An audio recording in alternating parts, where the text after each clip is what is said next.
کسی نے کہا نا کہ جہاں بھی ہو وہیں سے دو صدا سرکار سنتے ہیں، جہاں بھی ہو وہیں سے دو صدا سرکار سنتے ہیں، سرے آئینہ سنتے ہیں پسے دیوار سنتے ہیں، سرے آئینہ سنتے ہیں پسے دیوار سنتے ہیں، میں صدقے جاؤں ان کے رحمت للعالمین پر، میں صدقے جاؤں ان کے رحمت للعالمین پر، پکارو چاہے جتنی بار وہ ہر بار سنتے ہیں، پکارو چاہے جتنی بار وہ ہر بار سنتے ہیں۔ اور کیوں نہ ہو، حضور تاج الشریعہ علامہ اختر رضا خان ازہری علیہ رحمت و رضوان نے فرمایا، پروردگار نے اپنے محبوب کو وہ مقام دیا، وہ مرتبہ دیا، وہ عظمتیں دیا، بلکہ وہ طاقت و قوت عطا فرمائی، وہ ایسا مختار کل بنایا کہ جہاں بانی عطا کر دیں بھری جنت ہبا کر دیں، جہاں بانی عطا کر دیں بھری جنت ہبا کر دیں۔ نبی مختار کل ہے جس کو جو چاہے عطا کر دیں، نبی مختار کل ہے جس کو جو چاہے عطا کر دیں، جہاں میں ان کی چلتی ہے وہ دم میں کیا سے کیا کر دے، زمین کو آسمان کر دے، سوریا کو سرا کر دے، اور فضا میں ہونے والے جو نہیں آئے ندا کر دے، وہ جب چاہے جسے چاہے اسے فرما رہا۔ نعرہ تکبیر، نعرہ رسالت، جل سے راج النبی، اللہ مفتی فیض القادری صاحب خلا مصباحی۔ اور کیوں نہ ہو، ایسے آقاؤں کا بندہ ہوں رضا، ایسے آقاؤں کا بندہ ہوں رضا، کھول بالے میرے سرکاروں کی۔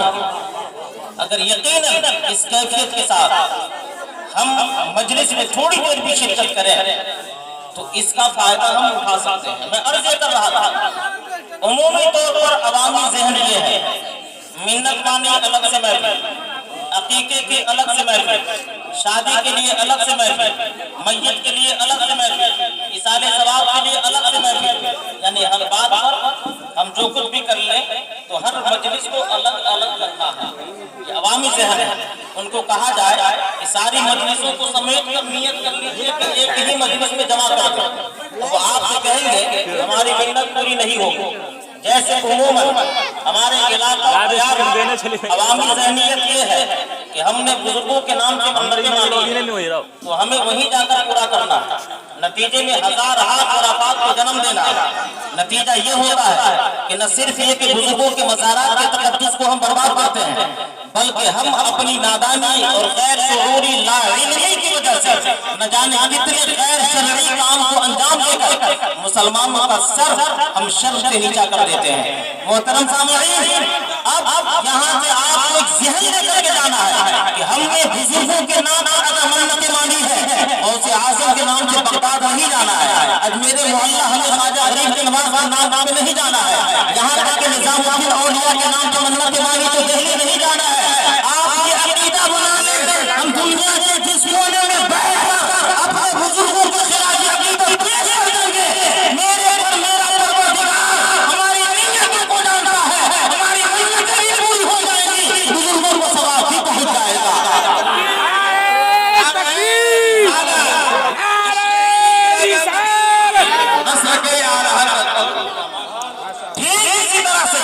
ہم نے اگر 10 مجلسوں کی اگر نیت کی ہے، 10 مجلسیں الگ الگ نہ کریں، بلکہ نیت یہ کر لیں کہ ہمیں اگر تمام مجلسوں کو جمع کرنا ہے تو ایک تاریخ فکس کر لیں۔ فکس کرنے کے بعد ہم نے ساری مجلسوں کو جمع کر دیا۔ اللہ رب العزت کے پیارے حبیب ارشاد فرماتے ہیں، انما الاعمال بالنیات، تمام اعمال کا مدار نیتوں پر ہے۔ تو نے نیت کر لی ہے، ایک مجلس نہیں بلکہ پروردگار ارشاد فرماتا ہے، میری رحمت ہر شے پر وسیع ہے، ہر شے سے بڑی ہے۔ اے لوگوں، ایک کو نہیں ہزار مجلسوں کی تو نے نیت کر لی، کروڑوں لوگوں کو اگر ثواب پہنچانے کی نیت کر لی، میرا پروردگار اس بات پر قادر ہے، تمام مجلسوں کو پوری بھی فرمائے گا، منت بھی پوری ہوگی، ثواب بھی پہنچے گا، اور لاکھوں مردوں کو ثواب پہنچا کر بخشش کا ذریعہ بھی بنا گا۔ اس لیے پہلا پیغام یہ کہ یہ ذہن ختم کیجئے کہ ہمیں ہر بات میں الگ سے مجلس کریں گے تبھی جا کے پورا ہوگا، ایسا کرنا کوئی واجب و ضروری نہیں ہے۔ دوسری بات جو میں نے آپ کے سامنے کہی وہ یہ ہے کہ چاہے آپ کسی بھی بزرگ کے نام سے کوئی بھی منت مانیں، اولاً تو